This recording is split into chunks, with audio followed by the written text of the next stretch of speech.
Hello and welcome everyone back to the Hold for Hold Pro Wrestling channel.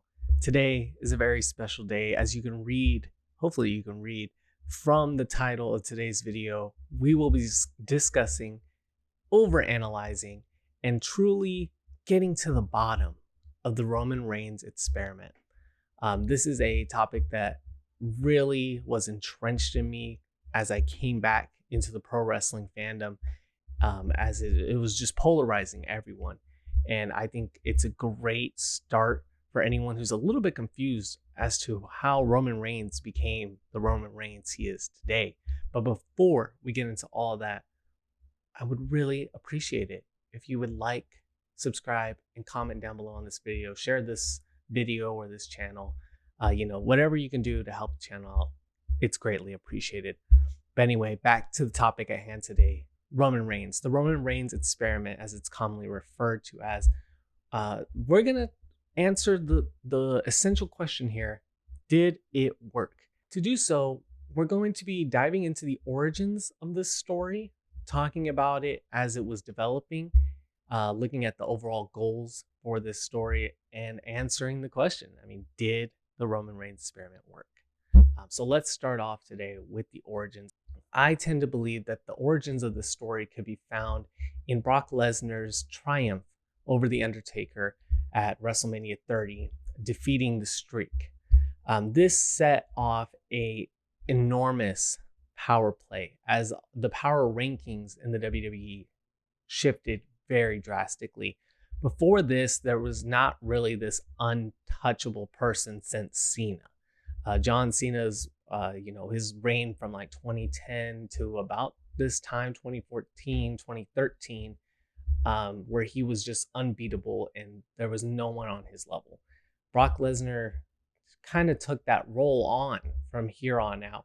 And this continuation of having these strong built characters that have no real opposition is essentially the problem and the catalyst for the Roman Reigns experiment itself, because now you have someone who's very overpowered and needs a foil, but you don't really have anyone built to that level. Well, you have one person, but WWE didn't want to run with that person, and that person being Daniel Bryan. I think his story is intertwined with the Roman Reigns experiment in a way that not a lot of people acknowledge, and they should acknowledge Daniel Bryan. Essentially, fans still wanted to see Bryan on top, and WWE was kind of done with the yes movement. They didn't find it strong enough to continue that on. They wanted their next guy to be hand chosen, and that person being Roman Reigns. And Roman Reigns was over at the time. And I'm of course speaking here about like 2013, 2014. The entire Shield was over, and Roman was over. If you watch the Royal Rumble 2014 the crowd in that arena seemingly were behind Roman Reigns winning that Rumble, but it's not the most sincere, as they definitely wanted Daniel Bryan to win it, but once they realized that wasn't going to happen, they just wanted anyone but Batista. And so that's why I think you do need to speak about Daniel Bryan and Brock Lesnar when you've discussed the Roman Reigns experiment. So, as I was saying, we have an overpowered Brock Lesnar going into WrestleMania 31, and they need a foil for him. Seemingly, their first choice was Roman Reigns. They have him win that year's Rumble, and again, the crowd wasn't for anyone but Bryan to win that Rumble. And once Bryan was eliminated, they started to see the writing on the wall pretty quick and turned on Roman towards the end of that Rumble. And as you've seen, the memorable photo of him and The Rock, where The Rock is just in shock that someone could be booing him in the ring right now, This is truly the origin of it. This build to WrestleMania 31, where it's clear that WWE have the intention for Roman Reigns to become the next big thing. And to do so, he needs to defeat Brock Lesnar. And this will continue on, unfortunately, for nearly a decade. The story of Roman needing to beat Brock Lesnar to legitimize himself as the next top star. Now that we've discussed the origins of the Roman Reigns experiment. Let's talk about what happened during that time. So as I mentioned, Roman Reigns won the 2015 Royal Rumble leading into WrestleMania 31. He's going to face Brock Lesnar in the main event of that Royal Rumble, but he's booed. He's booed hard. I've never seen such a volatile response to a person winning the Rumble. You know, this is unheard of. I mean, it isn't. Actually, yeah, it is unheard of. I would say, if anything, people were bored of some of the Rumble winners, but they weren't outright angry as they were here. And so this put a downer on his match coming up. And it forced WWE's hand to run with Seth Rollins as the eventual winner of that main event when he pulled off the heist of the century, which is a great moment that really is grounded in the Roman Reigns experiment story, because it definitely wasn't supposed to happen without Roman not being over. And so this failure, this inability to pull the trigger on Roman Reigns continues on for nearly a decade. And it's hard to watch television. You get stop and go moments where he wins the title, but it's not from Brock, and so they take it off him and they put it on Sheamus, and then they put it back on Roman. There's brief hints of him getting over with the crowd, but then something happens, and it's a lot of stop and go. And the worst of this came in 2017. So a whole 2 years later, after the original WrestleMania 31, you have a roster that's just tremendously stacked with talent. This roster had some great names, had a lot of momentum. I can name a few right off the top of my head. Samoa Joe, AJ Styles had come in. Finn Balor had just won the first ever Universal title but got injured. And so you have him, Seth Rollins, and Chris Jericho's doing great work, and Kevin Owens is right there. So you have this entire lineup of people that the crowd is more behind than Roman Reigns, and you still have Brock Lesnar, almost like an incumbent, just not ever present, because he was never on TV. He never wanted to show up. That was part of his story, was that he wasn't interested in showing up. How much of that is real, we don't know. But so he had this tremendously long reign going on, and you have all these challengers that are more than capable of holding it down. And then you still have Roman there, who fans aren't any more behind than they were back then. If anything, they were just more divided on the opinion of Roman Reigns. I remember specifically, I was in the camp of, it's not his fault, his creative's bad. Because I genuinely liked Roman Reigns' matches. I thought his match, especially with AJ Styles at Extreme Rules 2016 or 2017, was outstanding work. Those two put on a great story together. But beside that, so it's 2017, you have too many good challengers, and Roman just really feels like an afterthought, but he feels like a looming afterthought, because the entire time you're watching, you understand that none of these challengers are going to get anywhere close to Brock because Roman's there. And it eventually turns out we were wrong, because Goldberg comes in and he throws a wrench into things and he takes the Universal title. It was a rough year to watch for the Roman Reigns experiment. And then unfortunately, things got worse as this division reaches a breaking point at WrestleMania 34, when Roman Reigns takes on The Undertaker in what is seemingly a forced passing of the torch. Both men have gone on to say that they didn't really enjoy the outcome of that match, how it went down and everything like that. And it's a rough one to watch. But following that match, he is booed again. I mean, he's booed. There's no one that wants. He almost has go away heat. And this division, this constant like stop and go, this has all boiled up to this point. People are fed up with this story. They've given it too many chances and they haven't gotten the return they wanted. And keep in mind, the entire point of this story is to get this guy to be the most loved person on the roster. But it didn't work this way. And this is where I could kind of say that the Roman Reigns experiment takes a real halt, because at this point we kind of see the writing on the wall. The Roman's not going to get that Brock match, that Brock moment. He does end up beating Brock, at SummerSlam 2018. So that same year's SummerSlam, he ends up beating Brock. It's messy. It's a dirty match with Braun coming out with his briefcase, and it's not legitimate. And then following that SummerSlam, he has to vacate the title. He gets diagnosed with leukemia. He has to take nearly a year off. And in that year's time, unfortunately, big stars came out of that. They built Seth Rollins up to beat Brock Lesnar. Kofi Mania happened.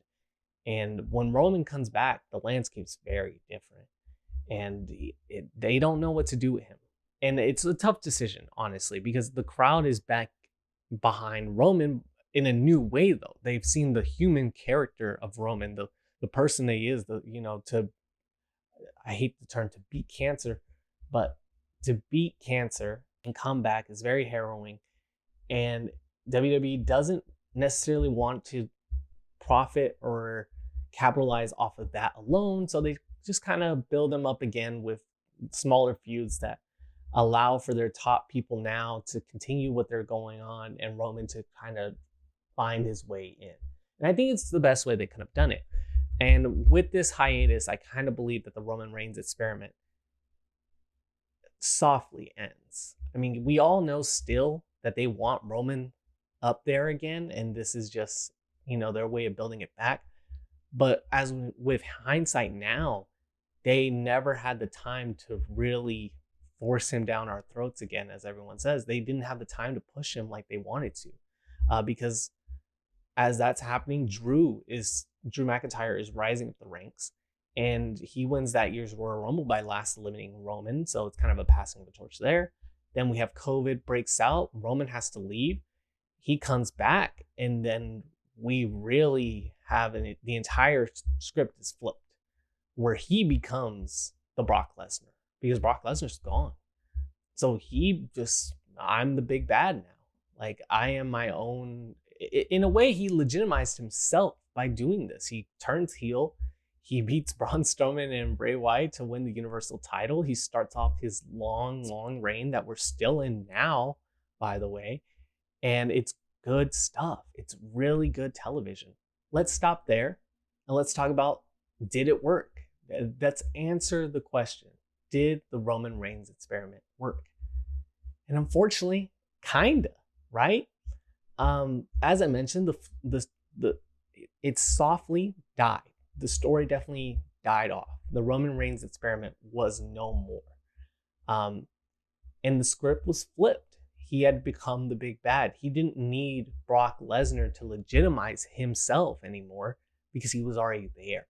So now when he faced Brock Lesnar at this past WrestleMania, you weren't getting a passing of the torch moment like they wanted before. You're just getting a match between two guys who have this really, really long catalog of backstory to pull from, and a little bit of Paul Heyman shenanigans to throw in there. And it becomes something completely different. And the reason I say it kind of worked and not just flat out say it didn't is because in the end, we got both parties, the fans and WWE, got what they wanted. We as fans, we got an entertaining Roman that you can get behind, and the WWE got their generational star. Roman Reigns is that guy now. He's the one. And I think that's really the entire goal of everything, is just to get him to that point. This definitely wasn't the route they wanted to take. They were so stubborn on this one match to get him to that place. And then they try to replace it with matches in between, like The Undertaker and Triple H, but it didn't work. And in fact, it blew up in their face every time. And so now you have what you want. It's just not the road you wanted to take. And from here, though, this is where I see the problem beginning, because you're right back at square one. As I said, Roman Reigns is the Brock Lesnar. He is now the sitting incumbent, and there's no one on his level. And the big mistake they can make right now is to try to force someone onto that level, to recreate the Roman Reigns experiment with someone else, whether that be Austin Theory or Braun Breaker, whoever. it's going to be interesting to watch these next couple of years and to see what can happen. But the key here is they have stars there that they can reasonably empower to beat Roman Reigns, to dethrone Roman Reigns. Big E is probably my top contender, especially with this latest injury.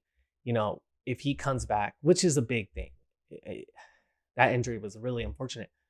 But if he is able to come back wrestling, even at a part-time level, at an edge schedule level, I think that you could reasonably build up Big E to that superstardom. You have Big E, you have Seth Rollins, and now Cody Rhodes. All these guys are naturally and organically loved by fans. And if you just empower them the right ways, you could get your next Roman Reigns, your next generational talent, without having to go through the ordeal that was the Roman Reigns experiment. And as a fan, as much as I loved Roman Reigns, and as much as I enjoyed his work back then for the most part, it was tough to watch. It was a gamble every time you turn on to Raw or a pay-per-view and see the fans, and you're like, man, what is this crowd gonna think of Roman? And now it's not that way at all. We don't consider that even a little bit. Roman is universally loved. Everyone acknowledges him, as they should. So yeah, that was my deep dive into the Roman Reigns experiment. I hope you guys enjoyed this. If you got this far, please make sure to leave a like. Comment below, who do you think will be the one dethroning Roman Reigns? As I mentioned, I'm rooting for Big E, and I would love to see some Big E supporters down in the comments. And yeah, thank you guys for watching. I really appreciate it, and you guys have a great day. Bye-bye.